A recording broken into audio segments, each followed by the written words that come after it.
ہم یہ گفتگو اسٹیک اور فرینچ فرائز کھاتے ہوئے کر رہے تھے۔ یہ ریسٹورنٹ کی بالائی منزل تھی، ہماری میز شیشے کی دیواروں کے ساتھ تھی اور ان شیشوں سے نیچے سڑک پہ رواں دواں ٹریفک دکھائی دیتا تھا۔ میرے سامنے بیٹھی میری مہمان ایک ایگزیکٹو تھیں جو ایک اعلیٰ پائے کی IPP کمپنی میں کام کرتی تھیں۔ وہ PhD ڈاکٹر تھیں اور انہوں نے اپنا نام نہ ظاہر کرنے کی شرط پہ نمل کے ریسرچ ورک میں میری مدد کرنے کی حامی بھری تھی۔ وہ لنچ بریک کے درمیان آفس سے اٹھ کر مجھ سے ملنے آئی تھیں اور اب میرے سامنے بیٹھی مجھے بتا رہی تھیں کہ ہاشم کاردار کے کردار کو کس قسم کی شخصیت کا مالک ہونا چاہیے، IPPs کیسے کام کرتے ہیں، وغیرہ وغیرہ۔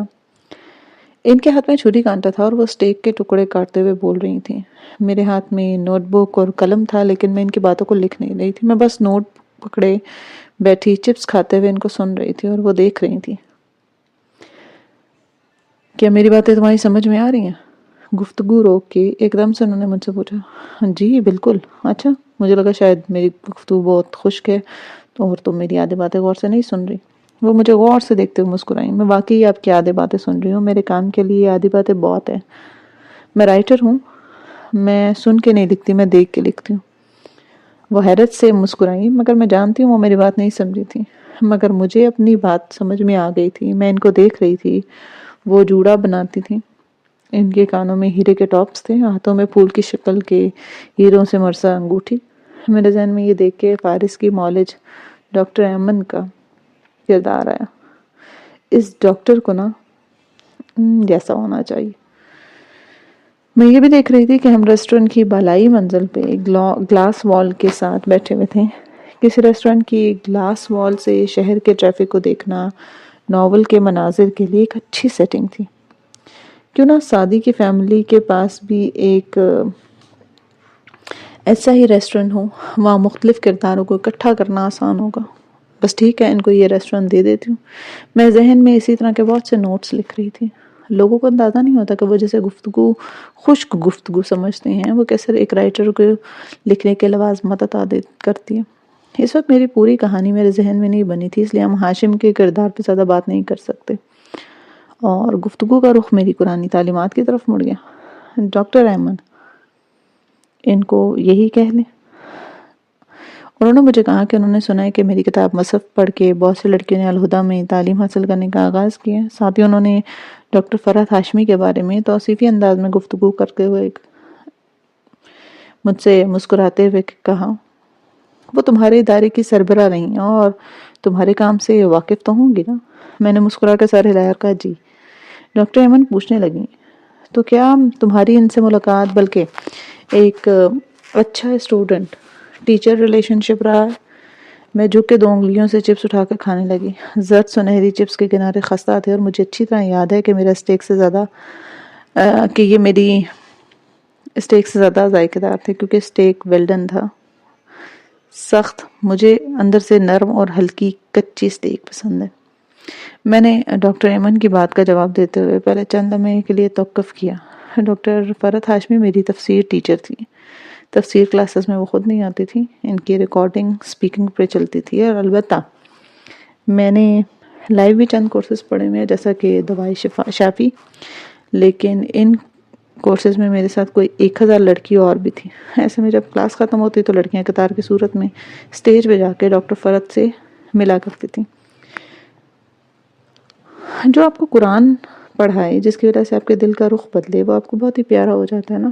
ایسے ہی لڑکیاں محبت اور عقیدت سے ان سے ملتی، وہ کلاس ختم ہونے کے چند منٹ بیٹھتی، ان پیاری لڑکوں سے باتیں کرتی اور پھر اٹھ کے چلی جاتی۔ چونکہ وہ ایک معمر خاتون تھیں، ان کو گھٹنوں اور جوڑوں کی مرض لاحق تھے، مگر ان کا اخلاق بہت بلند تھا۔ مسکرا کے ہر آنے والی سے ملتی اور اٹھ کے چلی جاتی۔ لیکن میں ان سے ملنے کے لیے نہیں گئی اسٹیج پہ۔ میں نے سنا ہے کہ لوگ ان سے میری کتابوں کا ذکر کرتے ہیں، لیکن میں ان سے ملنے کبھی نہیں گئی۔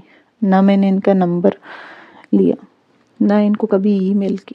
الہدیٰ چھوڑنے کے بعد جب بھی کبھی میں الہدیٰ کا چکر لگاتی ہوں، یا بعد میں جو تھوڑا بہت عرصہ میں نے وہاں کام کیا ہے، وہاں مجھے اکثر استاذہ سامنے دکھائی دی ہیں۔ ایک دن میں مین لابی میں کھڑی پتہ نہیں کیا کر رہی تھی، میں نے دیکھا ڈاکٹر فرحت سامنے سے اکیلی چلتی آ رہی، وہاں آس پاس کوئی نہیں تھا۔ وہ لابی کے وسط میں رکی جہاں ایک میز پہ کچھ چیزیں رکھی تھیں. وہ ان کو دیکھ کے قریب موجود کسی لڑکی سے کہنے لگیں کہ ان کی ترتیب درست نہیں ہے. میں قریب کھڑی تھی. میں نے ان کو سلام کیا اور کہا کہ وہ واقعی ٹھیک نہیں ہے. انہوں نے مجھے مسکرا کے دیکھا، سلام کا جواب دیا اور ہدایت دیا کہ اس کو یوں کر دیں. میں نے کپڑا درست کیا، پیچھے ہٹ کے میں نے قریب جا کے تعارف کروایا. نہ میں وہاں رکی. وہ چلی گئی تو میں بنا کسی پچھتاوے یا افسوس کے وہاں سے چلی گئی. میری اس کے علاوہ اس وقت تک ان سے کوئی بات چیت نہیں ہوئی تھی. چپس کے چند ٹکڑے کھاتے ہوئے میں نے یہ ساری بات ڈاکٹر ایمن کو بتائی. انہوں نے نیپکن سے ہاتھ صاف کیا اور پھر تھوڑی تلے ہتھیلی جمائی، ایسے کہ ان کی ہیرے کی انگوٹھی چمک رہی تھی، اور دلچسپی سے مجھ سے پوچھا، کیوں؟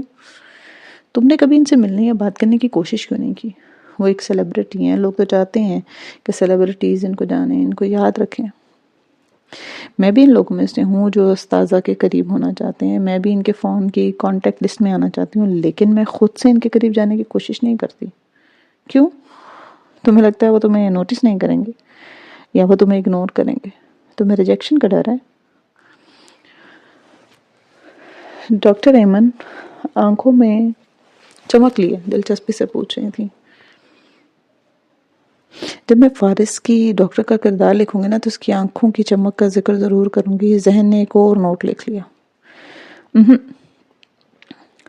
جو لوگ مجھے عام لوگوں سے زیادہ پسند ہوتے نا، میں خود ہی ان کے قریب نہیں جاتی، اس ڈر سے کہ کہیں وہ مجھے اگنور کریں گے. بلکہ مجھے یہ ڈر لگتا ہے کہ وہ کہیں میرے بہت اچھے دوست نہ بن جائیں. کانفیڈنس. انہوں نے مسکرا کے ابرو اٹھائے. کانفیڈنس کی بات نہیں ہے، آرٹ کی بات ہے. مجھے معلوم ہے کہ اگر میں کسی فیوریٹ سیلیبریٹی سے اچھی شناسائی حاصل کرنا چاہوں تو آرام سے کر سکتی ہوں، کیونکہ میں نارمل فین گرلز کی طرح بیہیو نہیں کرتی. چونکہ میں خود مشہور ہوں، اس لیے مجھے معلوم ہے کہ کسی مشہور شخص کو اس کے فینس کی کیا بات یاد رہتی ہے. نہ تعریف نہ تنقید، یہ دونوں چیزیں توجہ نہیں کھینچتی. فین کا سیلیبریٹی کو اپنی طرف متوجہ کرنا ایک آرٹ ہے، اور یہ آرٹ بہت کم لوگوں کے پاس ہوتا ہے. اس لیے بہت سی سیلیبریٹیز مجھے اپنی فین لسٹ میں کافی اوپر رکھتے ہیں، میری بات دھیان سے سنتے ہیں اور مجھے اہمیت دیتے ہیں. اتنا تو مجھے یقین ہے کہ میں اگر خلوص دل سے کسی بھی سیلیبریٹی جس کو میں واقعی پسند کرتی ہوں سے رابطہ کروں تو میں ان کی توجہ لے لوں گی اور ان کے جاننے والوں کی فہرست میں بھی شمار ہو جاؤں گی. تو تمہیں ریجیکشن کا خوف نہیں ہے، بلکہ تمہیں کچھ زیادہ ہی اعتماد ہے کہ وہ تمہیں پسند کریں گی. انٹرسٹنگ. پھر کیا وجہ ہے کہ تم نے اپنی استاذہ سے رابطہ کرنے کی کوشش نہیں کی؟ کیونکہ میں جب بھی کسی کو دوست بناتی ہوں نا، گھڑی کی ٹک ٹک شروع ہو جاتی ہے، الٹی گنتی، اور میں سوچتی ہوں کہ چلو دیکھتے ہیں اس دفعہ کسی کو مجھ سے شدید مایوس یا ناراض ہونے میں کتنی دیر لگتی ہے. اوہ، تمہیں یہ خوف ہے کہ تم جلدی دوست بنا لو گی لیکن ان کو جلدی کچھ کھو دو گی. بالکل. میں کئی دفعہ یہ تجربہ کر چکی ہوں. شروع میں لوگ بہت شوق سے مجھ سے ملتے ہیں، لیکن کچھ عرصے بعد مجھے محسوس ہونے لگتا ہے کہ اب وہ مجھ سے مایوس ہو رہے ہیں. میری کوئی نہ کوئی بات ان کو بری لگتی ہے اور میری وہ عزت کم کرنا شروع کر دیتے ہیں. سو میں خود ہی پیچھے ہٹ جاتی ہوں. نئی دوستیوں کی بنیاد رکھتے وقت ہی مجھے پہلے معلوم ہوتا ہے کہ جو شخص اس وقت مجھے پسند کر رہا ہے میں بہت جلد اس کو کھو دوں گی. کچھ ایسا ہو جائے گا کچھ عرصے بعد میری کسی بات کی وجہ سے اس دوست نے مجھے چھوڑ دینا. اس لیے یا تو میں دوست بناتے وقت خود کو اس دوست کو کھونے کے لیے تیار رکھتی ہوں، یا پھر میں ان کے قریب ہی نہیں جاتی جو مجھے بہت زیادہ عزیز ہوتے ہیں. بجائے یہ کہ وہ مجھے برے الفاظ میں یاد رکھیں، بہتر ہے کہ وہ مجھے نہ جانیں. ایسا کیا ہوتا ہے تم میں جس کے باعث لوگ تم سے ناراض ہو جاتے ہیں؟ کوئی نہ کوئی غلطی جو مجھ سے سرزد ہو جاتی ہے. ہر دفعہ میں کوشش کرتی ہوں کہ اس دفعہ کچھ خراب نہ ہو، لیکن پھر بھی مجھ سے کوئی نہ کوئی ایسا عمل ہو جاتا ہے جس کے بعد ان کا رویہ مجھ سے بدل جاتا ہے. کیا لڑائی ہو جاتی ہے؟ نہیں، لڑائی تو شاید کبھی نہیں ہوئی. بس ان کا رویہ سرد محسوس ہوتا ہے. پھر احساس ہوتا ہے کہ میری فلاں کے بات کے بعد اب وہ میری عزت نہیں کرتے، وہ مجھ سے مایوس ہو گئے ہیں. میری عزت نفس اتنی اونچی ہے کہ جہاں مجھے رویوں میں کھچاؤ محسوس ہوتا ہے میں وہاں فوراً ہٹ جاتی ہوں اور تعلق ہی ختم کر دیتی ہوں. سو تمہیں لوگوں کے رویے سے احساس ہو جاتا ہے کہ وہ تمہیں عزت نہیں کرتے. صرف میرے دوست نہیں کرتے. اکثر لوگ جو مجھ سے ملتے ہیں نا مجھے پسند ہوتے ہیں. میں نے نوٹس کیا ہے کہ وہ میری عزت نہیں کرتے، وہ مجھے کسی نہ کسی لحاظ سے کمتر سمجھتے ہیں، اور مجھے معلوم ہے کہ میں ایسا کیوں محسوس کرتی ہوں۔ اچھا، کیوں؟ ان کا انداز بالکل سائیکالوجسٹ والا تھا۔ میں اپنی کہانی میں ان کو سائیکیٹرسٹ ڈی سائیکالوجسٹ کی ڈگری ہی دوں گی۔ ذہن نے ایک اور فیصلہ جاری کیا، کیونکہ میں بہت حساس ہوں، اور حساس لوگوں کا یہی مسئلہ ہے کہ وہ لوگوں کے رویے کو جلد بھانپ لیتے ہیں۔ میں تمہیں ایک بات بتاتی ہوں نمرا، اور یہ بات شاید تمہارے کسی کام آ جائے۔ انہوں نے نظریں جھکا کے اسٹرا پھیکی برف میں گھماتے ہوئے پوچھا، تمہارے جیسے لوگ نا، بہت سے لوگ دوستی کرنے سے پہلے ہی اس بات کو محسوس کرتے ہیں کہ ان کا دوست جلد ان سے ناراض ہو جائے گا، کو چھوڑ دے گا، یا اس کو کھو دیں گے، یا اس کو خود مایوس کر دیں گے، لیکن وہ اس وجہ سے نہیں ہوتا کہ تمہارے جیسے لوگ بہت حساس ہوتے ہیں، بلکہ وہ اس وجہ سے ہوتا ہے کیونکہ تمہارے جیسے لوگوں کی سیلف سٹیم بہت کم ہوتی ہے۔ مجھے دھچکا لگا تھا۔ اب یہ کیا کہہ رہی ہیں کہ میں لو سیلف سٹیم کا شکار ہوں؟ شاید زندگی میں پہلی دفعہ کسی نے میرے منہ پہ یہ کہا تھا کہ تمہاری سیلف سٹیم بہت کم ہے، لیکن میری سیلف سٹیم کیسے کم ہو سکتی ہے؟ میں تو بہت با اعتماد اور اپنے آپ سے آگاہ لڑکی ہوں۔ اگر ایسا نہیں ہے تو تم مجھے بتاؤ، تمہاری نظروں میں تمہارا سیلف امیج کیا ہے؟ Self image? ہاں، تمہارا سیلف امیج کیا ہے تمہاری نظروں میں؟ میرے پاس کوئی جواب نہیں تھا۔ دیکھو نمرا، تم اس بات کا جواب اس لیے نہیں دے رہی کیونکہ تم نے کبھی اپنی نظروں میں اپنا سیلف امیج بنایا ہی نہیں۔ تمہیں لگتا ہے کہ لوگ تم سے مایوس ہو جاتے ہیں، تمہاری عزت نہیں کرتے۔ حالانکہ میں یقین کہہ رہی ہوں، جن لوگوں کے بارے میں تم یہ بات سوچتی ہو نا، ان کو خود بھی معلوم نہیں ہوگا کہ تمہارے دل میں یہ چل رہا ہے۔ لوگ تمہاری عزت کرتے ہیں، تم اپنی عزت نہیں کرتی۔ اس کے بعد انہوں نے نا اس موضوع کو نہیں چھوڑا۔ ہم دوسری باتیں کرنے لگے۔ میں اس عورت سے زندگی میں بس 4 دفعہ ملی ہوں، لیکن مجھے ان کی ہر بات یاد ہے۔ ہر ملاقات میں اس موضوع کو ہلکا سے چھیڑ کے بات بدل دیا کرتی تھی۔ ان کا انداز بہت نرم، بہت سمجھانے والا ہوتا تھا، زیادہ دباؤ نہیں دیتی تھی۔ ہماری ملاقاتیں ختم ہو گئی۔ میں نے ناول بھی لکھ لیا، اپنی سیلف اسٹیم پہ بھی کام کر لیا، اور میرے اساتذہ سے تعارف بھی ہو گیا۔ آج اساتذہ مجھے جانتی ہیں یا نہیں، میں نے ہمارے درمیان ایک اچھا اسٹوڈنٹ ٹیچر کا ریلیشن ہے۔ الحمدللہ وہ مجھ سے کبھی خفا یا مایوس نہیں ہوئی ہیں۔ اب لوگ واقعی میری عزت کرتے ہیں کیونکہ میں اپنی عزت کرتی ہوں۔ لیکن کیا یہ اتنا آسان تھا جتنا میں نے 4 فقروں میں بیان کیا؟ نہیں، ایسے پروسیس کبھی آسان، کبھی مختصر نہیں ہوتے۔ ان پہ ایک لمبے عرصے تک کام کرنا ہوتا ہے۔ ابھی بھی مجھے اس پہ بہت کام کرنے کی ضرورت ہے، لیکن مجھے معلوم ہے کہ میں چند برس پہلے سے بہتر مقام پہ ہوں۔ اس مقام پہ میں آپ کو بھی دیکھنا چاہتی ہوں، کیونکہ دنیا کو کوئی کامیابی تب تک آپ کی کامیابی نہیں بن سکتی جب تک آپ کی سیلف سٹیم ہائی نہ ہو، نہ رشتوں میں نہ کریئر میں۔ لیکن یہ سیلف سٹیم ہوتی کیا ہے؟ اپنے self values, self respect, self esteem نام کی تو بہت ساری اصطلاحات سنی ہوں گی۔ عموماً ہم سمجھتے ہیں کہ ان کا مطلب انسان کی اپنی عزت نفس ہے، غیرت جو اللہ نے ہر انسان کے اندر ڈالی ہوتی ہے۔ کوئی ہمیں ذرا موڈ تو دکھائے، ہم فوراً ان سے کھچے ہو جاتے ہیں کیونکہ ہمیں برا لگتا ہے، جبکہ ایسا نہیں ہے۔ ان میں ہر اصطلاح الگ الگ معنی رکھتی ہے، اور وہ ہر ایک بہت دلچسپ ہے۔ آج ہم بات کر رہے ہیں سیلف اسٹیم کے بارے میں۔ سیلف اسٹیم انسان کے ذہن میں فٹ ایک ایسا کیلکولیٹر ہوتا ہے جس کے ذریعے وہ اپنی قدر و قیمت کا حساب رکھتا ہے۔ آپ کیا ہیں، آپ کی اوقات کیا ہے، آپ کتنے پانی میں ہیں، آپ کتنے اہم انسان ہیں۔ انسان اس سب کو اپنے ذہن کے مطابق کیلکولیٹ کرتا ہے۔ نمرا اپنے آپ کو یوں اسٹیم کرتی ہے کہ نمرا ہے تو ایک قابل لڑکی، لوگ اسے جلد پسند کرنے ہیں، لیکن وہ اتنی قابل نہیں کہ زیادہ تر لوگ اس کے پاس زیادہ دیر تک اس کو پسند کریں۔ وہ اتنی قابل محبت تو نہیں ہے کہ لوگ زیادہ دور تک اس کے دوست رہیں۔ اس کی شخصیت ہی ایسی ہے، اسے لوگوں کو کھو دینا ہے۔ وہ اتنی مضبوط، اتنی سحر انگیز نہیں ہے کہ لوگوں کو زیادہ دیر تک اپنا بنا کر رکھیں۔ سیلف اسٹیم انسان کو اپنی اوور آل قدر و قیمت کے اندازے کا نام ہے۔ میں آپ کو ان کی خصوصیات کے بارے میں بتاتی ہوں، آپ نے صرف یہ دیکھنا ہے کہ ان میں سے کوئی ایک خصوصیت کہیں آپ میں تو نہیں ہے۔ سیلف اسٹیم نا انسان کی اپنی اوور آل قدر و قیمت کے اندازے کا نام ہے۔ وہ کون لوگ ہوتے ہیں جن کی سیلف اسٹیم چند سال پہلے نمرہ کی طرح کم تر تھی؟ میں ان کو خصوصیات بتاتی ہوں۔ ایسے لوگوں کا زندگی کو دیکھنے کا اندازہ منفی ہوتا ہے۔ منفی کا مطلب ہے کہ وہ اپنے ساتھ کچھ اچھا نہ ہونے پر برے کے منتظر رہتے ہیں۔ ان کو کچھ اچھا مل جائے تو ڈر لگتا رہتا ہے کہ یہ کب چھن جائے گا۔ وہ اس قابل کہاں ہے کہ زیادہ دیر تک اچھی چیز ان کے پاس رہے۔ کوئی اچھا دوست بن جائے تو ایسے لوگ سوچتے ہیں کہ بس ایک خوبصورت اتفاق ہے، بس اللہ نے ان کے دل میں میرے لیے محبت ڈالنی ہے، ورنہ میں تو اس قابل تھا ہی نہیں۔ اور جب یہ شخص مجھے اچھے سے جاننے لگے گا تو مجھے ناپسند کر دے گا اور میں اسے کھو دوں گی، اور اس لیے مجھے اب تیار رہنا ہے۔ دوستی کے ابتدائی مرحلے میں کمتر سیلف اسٹیم والے لوگ ایسی چند باتیں سوچتے ہیں۔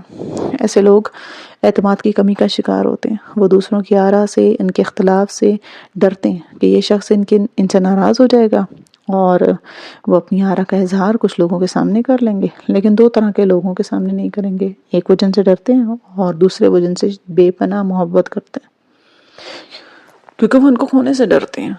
ٹھیک ہے، اور کیا نشانی ہے کمتر سیلف اسٹیم والوں کی؟ ایسے لوگ ضروریات ٹھیک سے بیان نہیں کر پاتے۔ ان کو کسی سے کچھ مانگنا اچھا نہیں لگتا۔ وہ کسی سے ذرا بھی کوئی چیز مانگیں گے نا تو انہیں اپنا آپ کسی پہ بوجھ لگنے لگے گا۔ کچھ لوگ ایسا عزت نفس کی وجہ سے کرتے ہیں، وہ کسی کا احسان نہیں لیتے، وہ بالکل الگ چیز ہے۔ مگر کمتر سیلف اسٹیم والے لوگوں میں اگر یہ کوئی بنا مانگے احسان کر دے تو وہ اس کے لیے بوجھل محسوس کرتے ہیں، کیونکہ وہ خود کو اس کے مراد کے قابل نہیں سمجھتے۔ اس لیے وہ لوگ اپنی ضرورتیں نہیں کہہ سکتے۔ بعض عورتیں ابیوزو میرج میں اتنے سال گزار دیتی ہیں اور اپنی ضروریات اپنے شوہر سے نہیں کہہ پاتی، کیونکہ مسلسل ذہنی تشدد سے ان کے ذہن کو اتنا چھنی کر دیا جاتا ہے کہ ان کی نظر میں ان کی ذات ختم ہو کے رہ جاتی ہے۔ وہ اپنی ضرورت کو پشے پست ڈال دیتی ہیں۔ اسی طرح بچے گھر کے مسلسل تنقیدی ماحول کے باعث اپنے آپ کو اتنا عرضہ سمجھنے لگتے ہیں کہ وہ اپنے ماں باپ کو یہ تک نہیں بتا سکتے کہ جس فیلڈ میں وہ ان کو بھیجنا چاہتے ہیں اس میں ان کا دل نہیں لگتا۔ بچوں کو جو چاہیے ہوتا ہے وہ اگر ان کو بیان نہ کر سکیں تو اس کا صاف مطلب ہے کہ اس بچے کی اپنی نظر میں اس کی اپنی کوئی قدر و قیمت نہیں ہے۔ ایسے لوگ گھر میں ایک طرح کا بوجھ اٹھانے لگ جاتے ہیں۔ کوئی انہیں کام کہے یا انکار نہیں کرتے، بھلے یہ تھک جائیں، بوجھ سے ٹوٹنے لگ جائیں، مگر یہ کسی کو نہ نہیں کہتے۔ آفس میں کوئی آپ نے ایسا شخص دیکھا ہے جو سب اس پہ اپنے کام کا بوجھ بے شرمی سے ڈالے جاتے ہیں؟ ہو سکتا ہے آپ کہیں کہ ایسا شخص تو اثار اور قربانی کا مظاہرہ کرتا ہے، اس کو تو نیک اجر ملے گا، مگر نہیں۔ رسول پاک صلی اللہ علیہ وآلہ وسلم نے فرمایا ہے کہ اللہ کے نزدیک ابن آدم سے زیادہ عزت والی کوئی چیز نہیں ہے۔ آپ سے پوچھا گیا فرشتے بھی نہیں؟ تو آپ نے فرمایا وہ تو سورج اور چاند کی طرح مجبور ہے نا۔ اور جب بھی آپ بنا کسی کے مانگے اس کے کاموں کا بوجھ اٹھائیں، سوائے اس کے کہ وہ آپ کے والدین ہیں یا ان سے ایسا آپ کا تعلق ہے جہاں کام ان پر فرض ہے، وہاں سب آپ سے کام بھی کروائیں گے اور کوئی آپ کو عزت بھی نہیں کرے گا، کیونکہ آپ نے خود اپنی عزت بنائی ہی نہیں کبھی۔ آپ کو معلوم ہے کہ ماضی کی غلطیوں اور ناکامیوں پہ سب سے زیادہ رنجیدہ اور گلٹی کون لوگ ہوتے ہیں؟ ہلکی سیلف اسٹیم والے۔ ان کی گلٹ، شرمندگی، خود کو ملامت کرتے رہنے کا عمل کبھی ختم ہی نہیں ہوتا۔ ان کو ہر روز ایسے کئی واقعات یاد آتے ہیں جو انہوں نے کسی اپنے کو ناراض کیا تھا، جب وہ خود مایوس ہوئے تھے یا اپنی کسی حرکت کی وجہ سے وہ شرمندہ ہوئے تھے۔ اب آپ کہیں گے یہ تو ضمیر کے زندہ ہونے کی علامت ہے۔ بطور مسلمان ہمیں اپنے گناہ یاد رکھنے چاہیے اور بار بار استغفار کرنا چاہیے۔ بات یہ ہے کہ استغفار بار بار اللہ کے حضور کرنا چاہیے نا، اپنی ذات کے کٹہرے میں نہیں۔ خود کو ملامت کرتے رہنا کمزور انسان کی نشانی ہے۔ اللہ تعالیٰ کو ہمیں ہماری ہی ملامت نہیں کرنی چاہیے۔ اللہ تعالیٰ چاہتا ہے کہ ہم اپنی غلطیوں سے سیکھیں، ان کو دہرائیں نہیں، ہمیں ان کو بھولنا نہیں چاہیے، لیکن جب ہمیں وہ یاد آئے تو ہم اللہ سے معافی مانگے اور دوبارہ اس طرح کا کام نہ کریں۔ غلطی سے سیکھنے کے لیے یہ سوچنا چاہیے کہ ہم نے یہ کیا ہی کیوں۔ یہ جو پھانس بن کے آپ کے گناہ یا غلطیاں آپ کے گلے میں یا آپ کے دل میں چبھ رہی ہیں نا، یہ پھانس تب نکلے گا جب آپ اس کو کسی اور اینگل سے دیکھیں گے، یہ دیکھیں گے کہ میں نے یہ کام کیوں کیا تھا۔ وہ کیا عناصر تھے جو مجھے اس گناہ کی طرف لے گئے، اور اگلی دفعہ میں اس سے کیسے بچ سکتا ہوں، مجھے اس سے کیا سبق مل سکتا ہے، میں اس کا مداوع کیسے کر سکتا ہوں۔ یہ رویہ اس رویے سے مختلف ہے جو آپ کو ہر وقت مغموم رکھتا ہے۔ وہ آپ اپنی ہی ذات سے نفرت کرنے لگتے ہیں، مجھ سے تو ٹھیک ہوتا ہی نہیں ہے۔ یہ والا رویہ توبہ کرنے والے لوگوں کا نہیں ہوتا۔ اگر آپ کم سیلف سٹیم کا شکار ہیں تو آپ کی توجہ ہمیشہ اپنی خامیوں اور اپنی غلطیوں پہ رہے گی، چاہے آپ کی ظاہری شخصیت میں ہو، جیسے آپ کی انسیکیورٹیز، آپ کا سیلف ڈاؤٹ، آپ کا چھوٹا قد، آپ کا وزن، آپ کی سانولی رنگت، یا ایسی کوئی چیز جو آپ کو خود میں پسند نہیں ہے۔ آپ ہمیشہ سوچیں گے لوگ میرے اندر یہی نوٹ کریں، چونکہ وہ آپ کی عزت نہیں کرتے۔ اگر آپ کی ذات آپ کے نزدیک کمتر ہے نا، تو آپ ہمیشہ فرار ڈھونڈیں گے، آپ لوگوں کو فیس نہیں کر سکیں گے۔ یہ نہیں کہ آپ بالکل کسی سے گھلے ہوئے ملیں گے، نہیں، آپ لوگوں کو تب فیس نہیں کر سکیں گے جب آپ کو لگے گا کہ آپ نے کچھ غلط کیا، جیسے سسرالی رشتہ دار کی آپ نے کال نہیں اٹھائی، اب اگلی دفعہ آپ کال نہیں اٹھائیں کیونکہ آپ کو ڈر ہوگا کہ پچھلی دفعہ آپ کی وضاحت دینی پڑے گی، اس سے اگلی دفعہ آپ پھر کال نہیں اٹھائیں گے، پھر ہر دفعہ ان کا نمبر دے کے آپ کے دل پہ بوجھ بڑھتا ہے۔ آپ کو لگتا ہے کہ آپ کو سوتنا کی وضاحتیں دینی ہوں گی، شرمندہ ہوں گی، آپ کو دل میں محسوس ہوگا کہ اب وہ آپ کی عزت نہیں کرتے۔ مسئلہ کیا تھا؟ مسئلہ یہ تھا کہ آپ نے اپنی عزت نہیں کی۔ اپنی عزت کی ہوتی تو آپ سر اٹھا کے کہتی بھئی میں بھی کوئی فارغ تھوڑی ہوں، میرے بھی سو کام ہے۔ کبھی بندے کا موڈ نہیں ہوتا بات کرنے کو، اب موڈ ہے، فرصت ہے، وقت ہے تو بات کر رہا ہوں بس۔ ایسے لوگوں کو ہمیشہ لگتا ہے کہ دوسرے ان سے بہتر ہیں، چونکہ وہ ان سے بہتر نہیں ہوتے اس لیے دوسروں کو ان کو سمجھتے ہی نہیں۔ آپ نے دیکھا ہوگا کچھ رشتہ دار ذرا ذرا سی بات پہ مائنڈ کر جاتے ہیں کہ فلاں نے ہمارا سا مذاق کیا، ہمارا مذاق اڑایا، ہم پہ طنز کیا، وغیرہ وغیرہ وغیرہ۔ دراصل وہ اپنی عزت خود نہیں کرتے، ان کی نظریں ہمیشہ دوسروں کی کمزوریوں پہ ہوتی ہیں، اس لیے ان کو دوسروں کی ہر بات بری لگتی ہے۔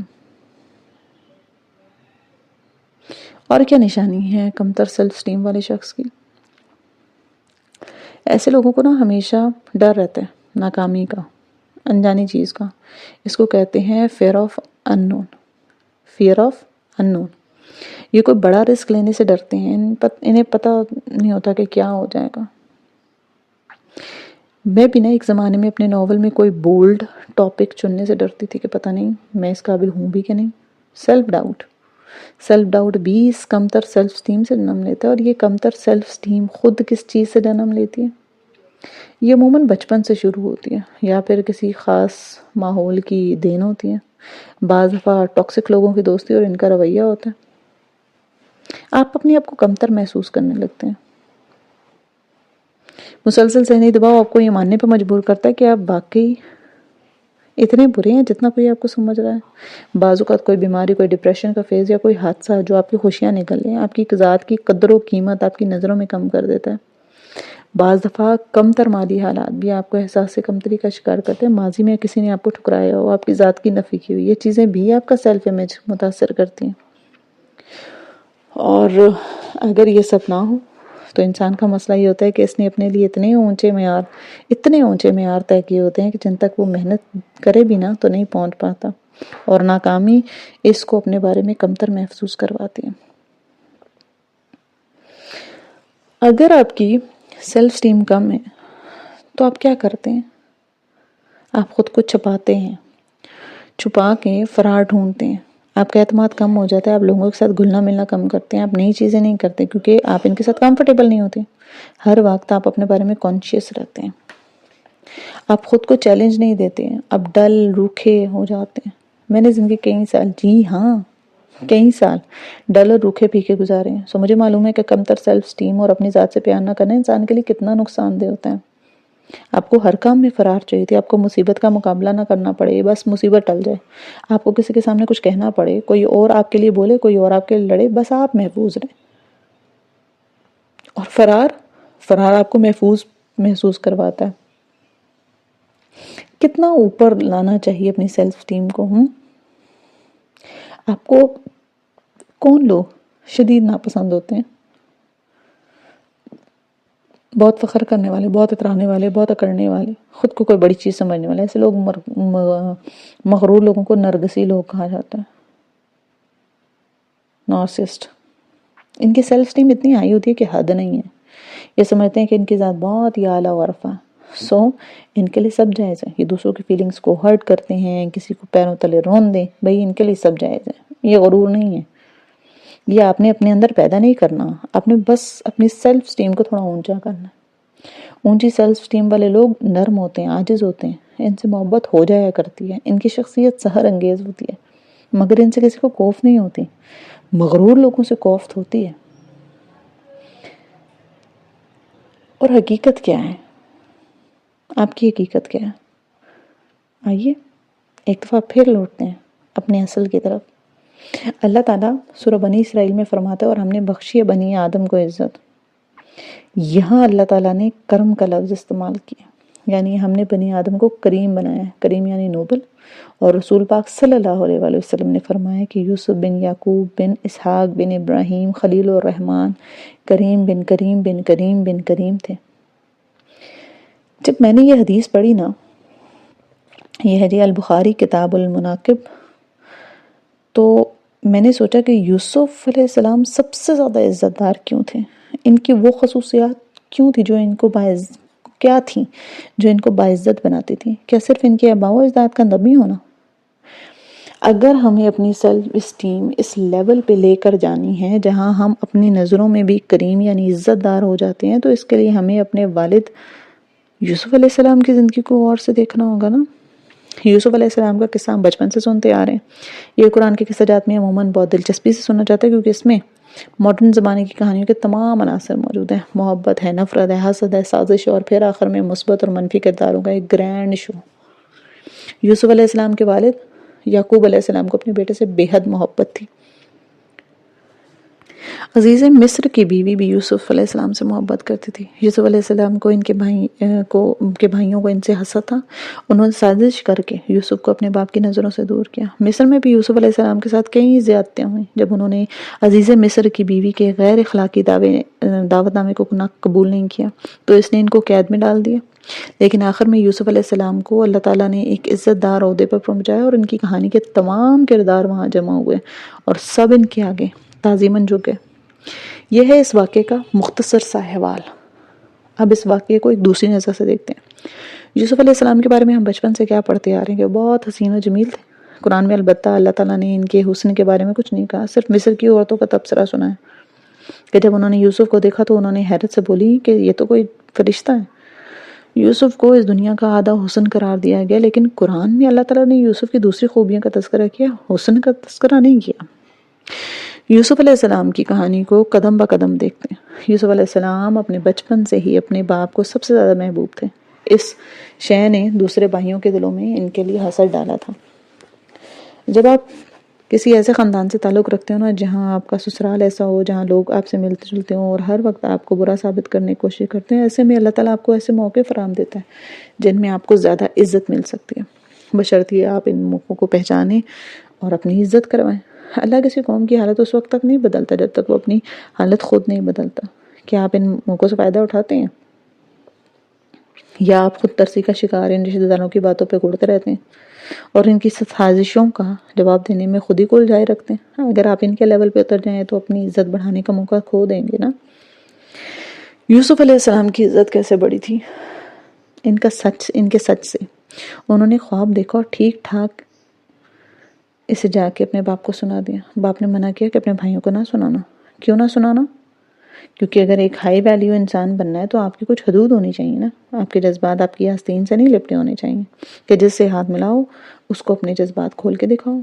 ہر ایک کے سامنے دل کھول کے رکھ دینا. اپنی نظروں میں بھی آپ باعزت نہیں رہتی. اپنی پرائیویسی کا خیال رکھنے والے اور اپنے گھر والوں کے ساتھ بھی چند حدود قائم رکھنے والے معزز شخصیت کے مالک ہوتے ہیں. یوسف علیہ السلام کو اپنی باؤنڈریز کا تعین کرنا بچپن سے سکھایا گیا تھا. جس شخص کی عزت نفس اونچی ہوتی ہے نا, وہ اپنا ہر راز ہر کسی سے شیئر نہیں کرتا. جب آپ اپنے راز ہی نہ سنبھال سکیں تو اللہ تعالیٰ آپ کو مزید سنبھالنے کے لیے کیا ہی دے گا.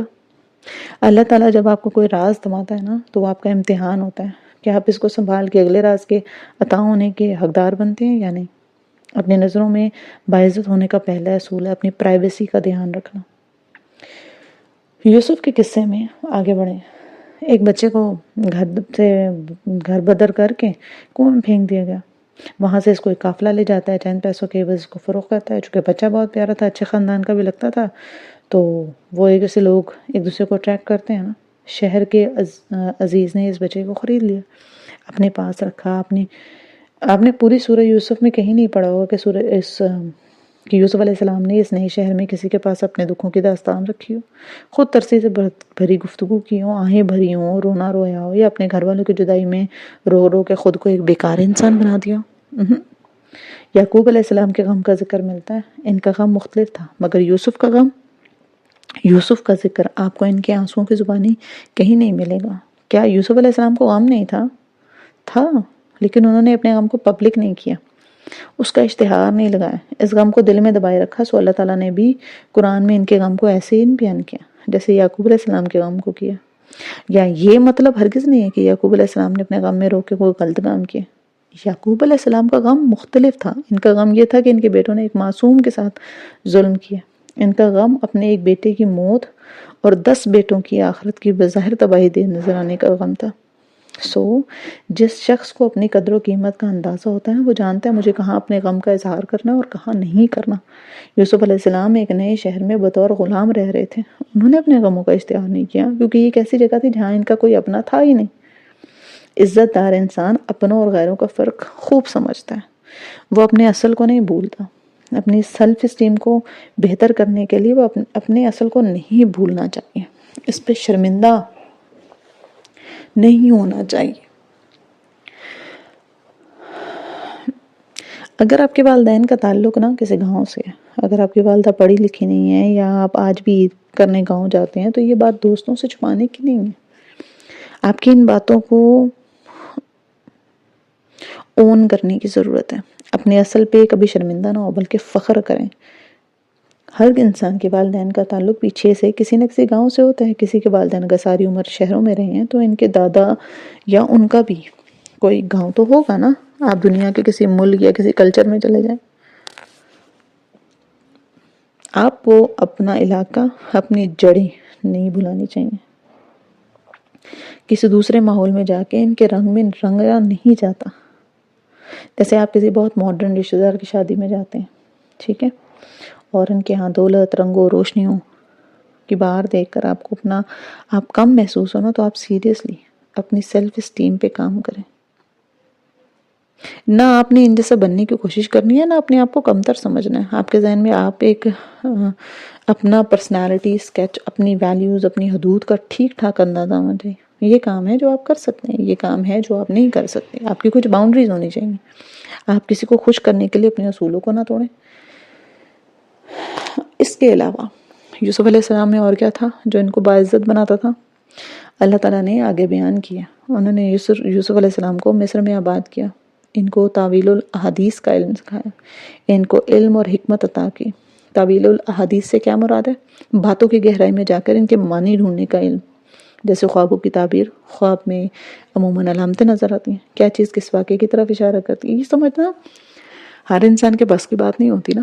اللہ تعالیٰ نے یہ علم یوسف علیہ السلام کو عطا کیا، اور آگے اللہ تعالیٰ فرماتا ہے کہ اس طرح ہم اجر دیتے ہیں احسان کرنے والوں کو. یعنی یوسف علیہ السلام کو یہ سب ملنا ایسے نہ تھا. ایک انسان کو اللہ تعالیٰ نے بس منتخب کر لیا اور اس کو یہ سب بونس کے طور پر مل رہا ہے. یہ یوسف علیہ السلام کا اجر تھا نا. لیکن کس چیز کا اجر؟ ابھی تک تو یوسف علیہ السلام کے کسی ایسے واقعے کا ذکر نہیں ہوا جس میں انہوں نے بہت بڑا کام کیا ہو. وہ تو ایک غلام بنا لیے گئے تھے نا، اور وہ بھی ایک پرائم ملک میں. میں نے یہ آیات بار بار پڑھی. ان میں یوسف علیہ السلام نے ایسا کیا احسان کیا جس کے باعث اللہ تعالیٰ نے ان کو اتنا اجر دیا؟ اللہ تعالیٰ نے یوسف علیہ السلام کو احسان کرنے والا کیوں کہا؟ احسان کیا ہوتا ہے؟ کسی کو اس کے حق سے بڑھ کر کچھ دینا، کسی کام کو اتنے اچھے سے کرنا، آپ کا فرض جتنا آپ کا فرض نہیں تھا، یعنی پرفیکشن اور ایکسلنس کے لیول پہ کام کرنا. یوسف علیہ السلام نے کیا کیا تھا ایسا؟ میں نے کئی دفعہ آیات پڑھی، مجھے سمجھ نہیں آئی. یہ پوری سورہ سمجھنا بھی تعویل الاحادیث کو سمجھنے جیسا تھا. علامتوں اور چھپی باتوں کا اس میں ایک لنک تھا. جیسے یوسف علیہ السلام کا کرتا، اگر وہ کرتا تھا جس پہ خون لگا تھا، ان کے بھائی اپنے باپ کے پاس لائے، وہ کرتا ان کے بھائیوں کی بے گناہی کا ثبوت تھا، اور اس کرتے نے ان کے باپ کو غمناک کر دیا تھا، حالانکہ باپ کو سچ معلوم تھا کہ یہ خون جھوٹا ہے. پھر ایک کرتا وہ تھا جو عزیز مصر کی بیوی نے جب یوسف علیہ السلام کو مائل کرنا چاہا اور وہ کمرے سے باہر کو لپکے تو اس عورت نے پکڑا اور وہ کرتا پیچھے سے پھٹ گیا۔ اس کرتے کو پیچھے سے پھٹے دیکھ کر عزیز مصر کو سمجھ آ گیا کہ یوسف سچا ہے، لیکن پھر بھی یوسف علیہ السلام کو قید میں ڈلوا دیا۔ وہ کرتا سچائی ثابت کرنے کے باوجود بھی یوسف کو نہیں بچا سکا تھا۔ ایک تیسرا کرتا تھا، وہ تھا جو یوسف علیہ السلام نے اپنے بھائیوں کے ہاتھ اپنے باپ کو بھیجا تھا۔ اس کرتے نے بھی سچ بتایا تھا۔ اس کرتے نے باپ کی بینائی واپس کر دی تھی۔ کرتے کا موضوع بہت لمبا، بہت دلچسپ ہے، لیکن میرا نقطہ یہ ہے کہ سورہ میں بعض باتیں کہیں نہیں گئیں، لیکن آپ نے انہیں ڈھونڈنا ہے۔ یوسف علیہ السلام کے کسی خاص عمل کا ذکر کیے بغیر اللہ تعالیٰ نے کہہ دیا کہ وہ احسان کرنے والے تھے۔ کیوں؟ میں ان آیات کو پڑھتے ہوئے ان اعمال پر فوکس کر تھی جو یوسف علیہ السلام نے کیے تھے۔ پھر میں نے سوچا کیا معلوم یہ اللہ تعالیٰ نے فرمایا ہو کہ بوجہ ان اعمال کے جو یوسف نے نہیں کیے، اپنی پرائیویسی کو پامال نہیں کیا، اپنے بات کا مان نہیں توڑا، اپنا راز نہیں کھولا، اپنے خوابوں کا راز نہیں کھولا، نے شہر میں آ کر لوگوں کے سامنے گریہ زاری نہیں کی، دکھوں کی داستان نہیں سنائی۔ ان کو کنواں میں اللہ تعالیٰ نے وحی کے ذریعے بتا دیا تھا نا کہ ایک وقت آئے گا جب تم اپنے بھائیوں کو ان کا ظلم جتاؤ گے۔ اس ایک بات پہ بھروسہ کر کے یوسف علیہ السلام نے اپنے اللہ کی عبادت نہیں چھوڑی۔ وہ نبیوں کی اولاد میں سے تھے نا، ان کو معلوم تھا کہ اللہ کے کچھ حدود ہیں جن کو وہ توڑ نہیں سکتے۔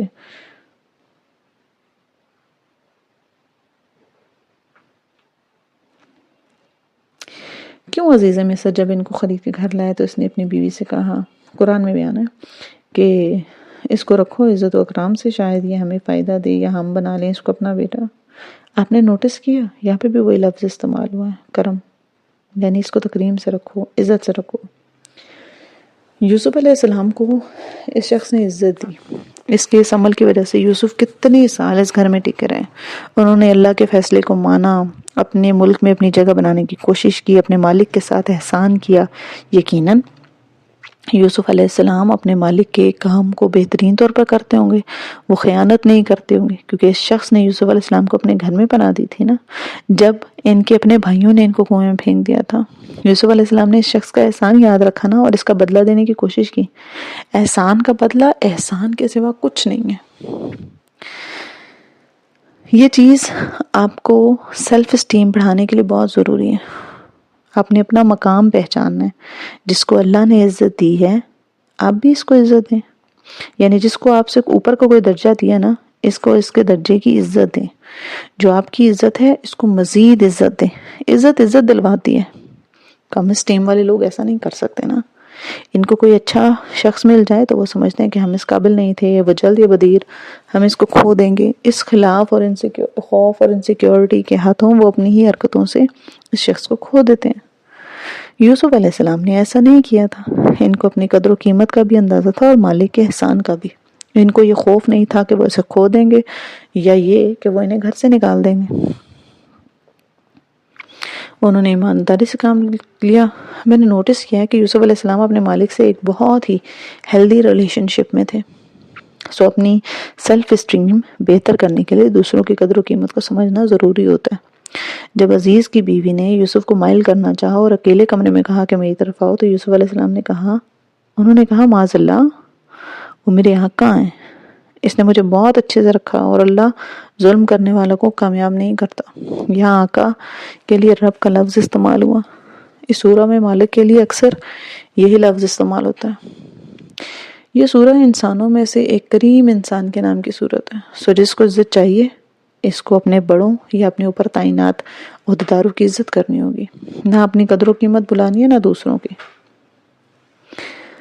اس لیے سب سے زیادہ ضروری ہے کہ آپ کو یہ معلوم ہو جائے کہ آپ کون ہیں، آپ کی حدود کیا ہیں، آپ کی ویلیوز کیا ہیں، اپنے اصول آپ کے ذہن میں ہوں بہت کلیئرلی۔ نئی جاب شروع کریں، یونیورسٹی جوائن کریں، سسرال میں قدم رکھیں، آپ کے پاس پہلے دن سے نا اپنے سیٹ اصول ہونے چاہیے کہ فلاں اور فلاں کام میں نہیں کروں گا، میں خود کو گروم کروں گا، بہتر بناؤں گا، سیکھوں گا، لیکن یہ اصول ہیں جو میں نے کسی کے کہنے پہ نہیں توڑنے۔ لیکن کیا ہمارے پاس کچھ اصول ہیں؟ اس کا طریقہ یہ ہے کہ ہم روز کچھ اصول بنائیں۔ جیسے کسی گھر میں جاتے ہیں تو جانے سے پہلے سوچیں کہ میں وہاں کیوں جا رہی ہوں، اور جا کے میں نے کیا کرنا ہے کیا نہیں کرنا. مثلا اس گھر والوں کو غیبت کی بری عادت ہے. آپ یہ اصول لے کر جائیں کہ وہاں زبان کی ذرا سی لذت کے لیے میں اس کی غیبت کا حصہ نہیں بنوں گا. اگر کسی کی برائی کی جا رہی ہے تو میں بطور مسلمان اس کا دفاع کروں گا. میں دیکھا دیکھی دوسروں کے رنگ میں نہیں رنگ جاؤں گا. ایسے شخص کی تو کوئی پرسنالٹی نہیں ہوتی نا. یوسف علیہ السلام پر جب اس عورت نے الزام لگایا تو آپ خاموش رہے. خاموش رہے نہیں، آپ نے ایک بڑے مضبوط طریقے سے اپنی صفائی دی. ہمارے یہاں اکثر ڈراموں میں ایک مظلوم لڑکی پہ جب الزام لگائے جاتے ہیں تو وہ من من کرتی رہ جاتی. اس میں اتنی ہمت نہیں ہوتی کہ وہ ایک دفعہ پورا اعتماد طریقے سے اپنی صفائی دے. یہ اعتماد کی کمی ہوتی ہے. جس شخص کو اپنی ذات پہ بھروسہ نہ ہو وہ ایک دفعہ مضبوطی سے اپنی صفائی ضرور دیتا ہے. یہ چپ چاپ کر کے اپنے ظلم نہیں سہتا. یوسف کے مالک نے بھی ان کی بات مان لی تھی اور اس عورت سے کہا کہ تم نے غلطی کی ہے، تم معافی مانگو. البتہ وہ عورت باز نہیں آئی. اس نے شہر کی عورتوں سے کہا کہ اگر یہ میری بات نہیں مانے گا تو میں اس کو قید کرا دوں گی. پھر وہی ہوا، یوسف کو قید میں ڈال دیا گیا. قید خانے میں ان کو 2 قیدیوں نے اپنا خواب سنا کر تعبیر پوچھی تو یوسف علیہ السلام نے کہا کہ ان میں سے ایک کو رہائی ملے گی، دوسرے کو سولی. کہا جاتا ہے تعبیر سن کے سولی لٹکنے والا بولا میں نے تو ایسے ہی کہہ رہا تھا. یوسف نے فرمایا نہیں، اب تعبیر ہو چکی ہے. یاد رکھیں جب خواب کی تعبیر ہو چکی ہوتی ہے نا تو وہ ضرور وقوع پذیر ہوتی ہے. اس لیے برا خواب کسی کو مت بتائیں.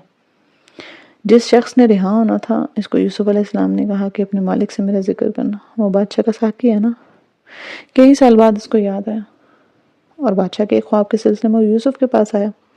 یوسف علیہ السلام نے خواب کی تعبیر بیان کی. اس ساقی نے جب تعبیر بادشاہ کو بتائی تو بادشاہ نے متاثر ہو کے یوسف علیہ السلام کو بلا لیا. مگر یوسف نے کہا نہیں، واپس جاؤ اپنے مالک کے پاس اور پوچھو اس سے کیا ہے قصہ ہے ان عورتوں کا جنہوں نے اپنے ہاتھ کاٹ لیے تھے. یہ آیات مجھے ہمیشہ بہت امیز کرتی ہیں. یہ ہوتا ہے عزت شخص کی اپنی نظروں میں اتنی عزت ہو کہ وہ بادشاہ کا بلاوا واپس پھیرتا ہے اور کہتا ہے کہ نہیں، پہلے میرا نام کلیئر کرو کیونکہ میرے اوپر انگلی نہ اٹھ سکے. یوسف اس حالت میں بادشاہ کے پاس نہیں گئے کہ ان کا نام داغدار ہو اور بعد میں کوئی بھی درباری انہیں کسی بھی عورت کے حوالے سے الزام دے. واپس جائیے اپنے بادشاہ سے کہیے پہلے اسے کہو کہ میرا بیک گراؤنڈ چیک کروائیں، میرے اوپر سے الزام ہٹائیں، پھر میں باہر آؤں گا. یوسف کو یوں کسی نے فیور دے کے رہائی نہیں دی. اگر دی تو انہوں نے قبول نہیں کی. انصاف سے واپس آنا چاہتے تو انہوں نے خواب کی تعبیر بتائی، یعنی بادشاہ کو فیور دے، لیکن خود فیور نہیں لیا. یہ نہیں کہا کہ میرا کام پہلے کرو پھر میں تعبیر بتاؤں گا. معلوم تھا کہ جب بادشاہ تحقیق کرے گا تو یوسف کا سچ ثابت ہوگا. پھر ان کو رہا کروانا بادشاہ کا احسان نہیں ہوگا، وہ یوسف کا حق ہوگا. جس انسان کی اپنی نظروں میں قدر و قیمت ہوتی ہے نا وہ دوسروں کی فیورز پہ نظر جمائی نہیں بیٹھا ہوتا. اس کو دوسروں سے کچھ نہیں چاہیے ہوتا. یوسف کو انصاف چاہیے تھا، کسی کا فیور نہیں چاہیے تھا. اگر آپ کو اپنی سیلف اسٹیم اونچی رکھنی ہے تو جو لوگوں کے پاس ہے اس سے بے نیاز ہو جائیں. کسی کا تحفہ، کسی کی توجہ، ان چیزوں سے اوپر اٹھ جائیں. کسی کا میسج کا رپلائی تک آپ کو نہیں چاہیے. اگر آپ کی خوشی کسی کے رپلائی نہ کرنے سے غارت ہو جاتی ہے تو آپ کم سیلف اسٹیم کے مالک ہیں.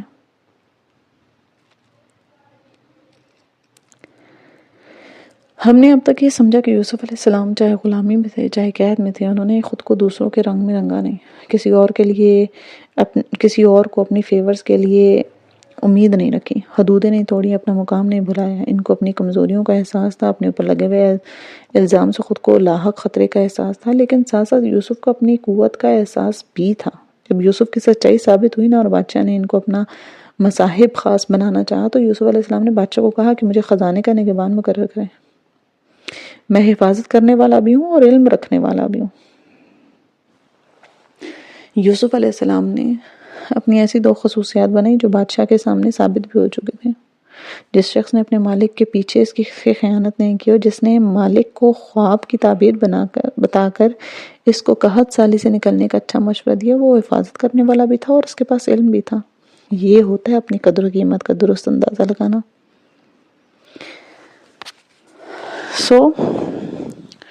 سیلف اسٹیم کیا ہوتی ہے؟ یہ اپنی خوبیوں اور خامیوں کا ٹھیک ٹھاک اندازہ ہوتی ہے. اگر آپ کو صرف اپنی خامیاں نظر آتی ہیں تو آپ کی سوچ منفی ہے، کیونکہ ایسا ہو ہی نہیں سکتا کہ آپ میں کوئی ٹیلنٹ نہ ہو، کوئی ہنر نہ ہو، کوئی اچھی بات نہ ہو، معذرت کے ساتھ۔ لیکن خوبیاں تو ابلیس میں بھی تھیں۔ ابلیس بڑا مستقل مزاج تھا، ہمت نہیں ہارتا تھا، آخری وقت تک لگا رہا۔ اللہ کی رحمت سے مایوس ہے لیکن اپنی محنت سے مایوس نہیں ہوا، پلان کرتا رہا، حملہ کرتا رہا، اور جب اللہ اس کو ناکام کرتا ہے تو وہ کسی دوسری صورت میں واپس آ جاتا ہے۔ وہ اپنی خوبیوں کو غلط چیز کے لیے استعمال کرتا ہے۔ آپ کے اندر بھی خوبیاں ہیں، صرف انہیں جاننے کی ضرورت ہے۔ کیا آپ کو اپنے بارے میں ٹھیک ٹھیک معلوم ہے کہ آپ کیا ہیں؟ کیا آپ کو اپنی خوبیوں اور خامیوں کا ادراک ہے؟ اگر آپ کو اپنے اندر کوئی بھلی بات معلوم نہیں ہوتی نا، تو آپ کی سوچ منفی ہے۔ اور مجھے کیسے یقین ہے کہ آپ کے اندر بہت سی اچھی چیزیں، کیونکہ آپ کو اللہ تعالیٰ نے بنایا ہے۔ اللہ تعالیٰ نے انسان کو اپنے ہاتھ سے بنایا ہے۔ انسان کو اللہ نے کمزوری سے پیدا کر کے بھی اس میں بہت سی طاقتور چیزیں رکھی ہیں۔ اس کو اللہ تعالیٰ نے سروائیو کرنا سکھایا ہے۔ اس کا رزق کتنا ہوگا، کتنے نیک بخت ہوگا، بدبخت ہوگا، اس کی موت کب آئے گی، یہ فیصلے اس کی ساری زندگی کی کہانی کو سمرائز کرتے ہیں۔ آپ اپنی نظر میں اہم ہیں یا نہیں ہیں؟ اللہ کے ہاں آپ بہت اہم ہیں۔ آپ کی عزت اللہ تعالیٰ کے حرم کعبہ سے بھی زیادہ ہے۔ آپ کو اللہ تعالیٰ نے ایمان دیا ہے، آپ کو اللہ تعالیٰ نے مسلمان گھرانے میں پیدا کیا ہے۔ آپ کو بہت سے ایسے مسائل نہیں ہونے دیے جو لوگوں کو، دنیا میں موجود لوگوں کو درپیش ہیں۔ اللہ تعالیٰ نے آپ کو کتنے ہی موقعوں پہ مشکل سے، مکھن سے بال کی طرح نکالا ہے، جب آپ کو لگتا تھا کہ اب تو بالکل نہیں نکل پائیں گے، جب آپ کی عزت اور زندگی تباہ ہونے والی تھی، اور کئی مقامات پہ آپ کو نقصان بھی پہنچے، لیکن امید ہے کہ کئی سال بعد جب آپ پیچھے مڑ کر دیکھیں گے نا، تو اس میں بھی بہتری نظر آئے گی۔ آپ کی اپنی نظر میں شاید کوئی اہمیت نہ ہو، لیکن وہ اللہ جس کی خلقت میں اس وقت اربوں انسان سانس لے رہے ہیں نا، وہ آپ کے چھوٹے سے چھوٹے مسئلے پہ بھی آپ کی مدد کرتا ہے۔ کبھی آسمان سے یہ تو دیکھو کہ انسان کیڑے مکوڑے جیسے نظر آتے ہیں، لیکن اللہ آپ کو کیڑا مکوڑا نہیں سمجھتا، وہ آپ کو انسان سمجھتا ہے، وہ آپ کے جذبات کو سمجھتا ہے، اس کو آپ کی تکلیف کا بھی احساس ہے اور آپ کے مسلوں کا بھی، لیکن وہ آپ کی مدد کے لیے زمین پہ نہیں آئے گا نا۔ اللہ تعالیٰ آپ کی حالت تب بدلے گا جب آپ اسے بدلنا چاہیں گے، اور حالت بدلنے کے لیے سوچ بدلنا ضروری ہے۔ اللہ تعالیٰ مختلف طریقوں سے آپ کی طرف ایسے لوگ، ایسی باتیں، ایسی کتابیں بھیجتا ہے جو آپ کو اس کے بارے میں بتاتے ہیں کہ آپ اہم ہیں، ورنہ اللہ آپ کو دنیا میں اکیلا چھوڑ چکا تھا۔ اس کو آپ سے اپنی زندگی بہتر بنانے کی امید ہے نا، نہ ہوتی تو وہ آپ کو مثبت باتیں کیوں سنواتا؟ وہ چاہتا ہے کہ آپ مضبوط بنیں، ورنہ اللہ تعالیٰ کبھی آپ کو اتنی ہمت نہیں دیتا کہ آپ کے اندر بہتر بننے کی خواہش پیدا ہو۔ یہ خواہش آپ کا دل ہے۔ اس کا ثبوت یہ ہے کہ آپ یہ سن رہے ہیں، آپ یہ کتاب پڑھ رہے ہیں، جسے اللہ نے یوسف کو کنویں کے اندھیروں میں تنہا نہیں چھوڑا نا۔ بالکل ویسے ہی اللہ آپ کے مسلوں میں بھی آپ کو تنہا نہیں چھوڑے گا۔ آپ اپنی سوچ کو مثبت کرنے کی کوشش کریں، پہلا قدم اٹھائیں، وہ آپ کو مزید ہمت دے گا، لیکن کرنا آپ کو خود پڑے گا نا۔ آج سے آپ نے اپنے بارے میں عزت سے سوچنا ہے، اپنا مقام سمجھنا ہے، آپ اہم ہیں کسی شخص کے لیے، اگر نہیں ہے تو کیا ہوا، اللہ کے لیے تو ہے نا، اور اس کے بعد خود اپنے لیے ہیں۔ آپ نے اپنی سیلف اسٹیم کو اوپر اٹھانا ہے۔ اس کے کئی طریقے ہیں، لیکن آج ہم ایک ہی طریقے پہ بات کریں گے، اور اگلے ابواب میں ایک ایک کر کے دیگر طریقوں کی طرف بھی ہم دیکھیں گے۔ اپنی عزت نفس کو اونچا کرنے کے لیے پہلی شے ہے خود سے آگاہی، اپنا سیلف امیج۔ آپ نے آج کی مشق کے علاوہ کسی کاغذ پہ اپنے بارے میں کچھ لکھنا ہے۔ آپ کی نظر میں آپ کا سیلف امیج کیا ہے؟ آپ کس قسم کے انسان ہیں؟ آپ کی اچھائیاں کیا ہیں؟ اور کون سی اچھی باتیں جو آپ خود میں پیدا کرنے کی کوشش کرتے ہیں؟ ہو سکتا ہے ان سوالات کے جوابات آپ ابھی نہ دے سکیں، لیکن آپ نے ان پہ سوچنا ضرور ہے۔ آپ کون ہیں؟ اپنی نظروں میں آپ کیا ہیں؟ آپ نے سوچنا ہے کہ جیسے مولانا رومی کہا کرتے تھے نا، جو آپ دنیا کو نظر آ رہے ہیں نا، اگر وہ آپ نہیں ہیں تو آپ کون ہیں؟ اگر یہ ایک لبادہ ہے جسے آپ نے اور رکھا ہے تو وہ کون ہے جسے آپ چھپا رہے ہیں؟ آج کے سوالات۔ نمبر 1، وہ کون لوگ ہیں جو اتنے مثبت ہیں کہ ان کے ساتھ ہوتے ہوئے آپ کو اپنا آپ معتبر اچھا لگتا ہے؟ ایسے 3 سے 5 لوگوں کے نام لکھیں۔ نمبر 2، چند ایسی کوششیں لکھیں جنہیں کرنے سے آپ ان مثبت لوگوں کے ساتھ زیادہ سے زیادہ وقت گزار سکتے ہیں۔ نمبر 3، وہ کون لوگ ہیں جو اتنے منفی ہیں کہ ان کے ساتھ وقت گزارنے کے بعد آپ تھک جاتے ہیں اور آپ کا دل بوجھل ہو جاتا ہے۔ نمبر 4، آپ کن طریقوں سے ان منفی لوگوں کے ساتھ کم سے کم وقت گزار سکتے ہیں؟ وہ اقدام لکھیں جنہیں کرنے سے آپ کو ان سے بہت کم بات کرنی پڑتی ہے۔ نمبر 5، وہ کیا کام ہے جن کو کرنے سے آپ کو اپنا آپ قابل اور اچھا لگتا ہے؟ نمبر 6، ایسے مثبت کاموں کو آپ زیادہ سے زیادہ وقت کس طرح دے سکتے ہیں؟ وہ اقدام لکھیں جو ان کاموں کو زیادہ سے زیادہ کرنے کے لیے ضروری ہیں۔ نمبر 7، مشہور سیلیبریٹیز میں سے کسی سے آپ اپنے آپ کو کسی بھی لحاظ سے قریب محسوس کرتے ہیں؟ نمبر 8، آپ کے اندر ایسی کیا خوبیاں ہیں جو آپ کو محبت کے قابل بناتی ہیں؟ نمبر 9، اپنے بارے میں حال میں ہی کی گئی کوئی تعریفی فکرہ لکھیں۔ نمبر 10، پچھلے 1 سال میں کیے گئے 3 ایسے اچھے کام لکھیں جن کو کرنے سے آپ نے کسی کی مدد کی ہو۔ نمبر 11، کیا کوئی ایسا فیصلہ ہے جو آپ نے سب کی مخالفت کے باوجود لیا اور وہ بالکل درست ہوا؟ نمبر 12، آپ کے خیال میں آپ نے یہ فیصلہ اپنی کس خوبی یا صفت کی وجہ سے لیا تھا، کیونکہ وہ اتفاق یا تکا تو تھا نہیں؟ نمبر 13، کسی شخص کے بارے میں آپ کا پہلا اندازہ جو بعد میں بالکل درست ثابت ہوا ہو۔ نمبر 14، آپ نے یہ درست انداز میں اس شخص کے بارے میں کیسے لگایا اور اس کے درست ثابت ہونے پہ آپ کو اپنی کس خوبی کا ادراک ہوا تھا؟ خوب یاد کر کے لکھیں۔ ملتے نیکسٹ ایپیسوڈ میں، تب تک اپنا خیال رکھیں۔ اللہ حافظ۔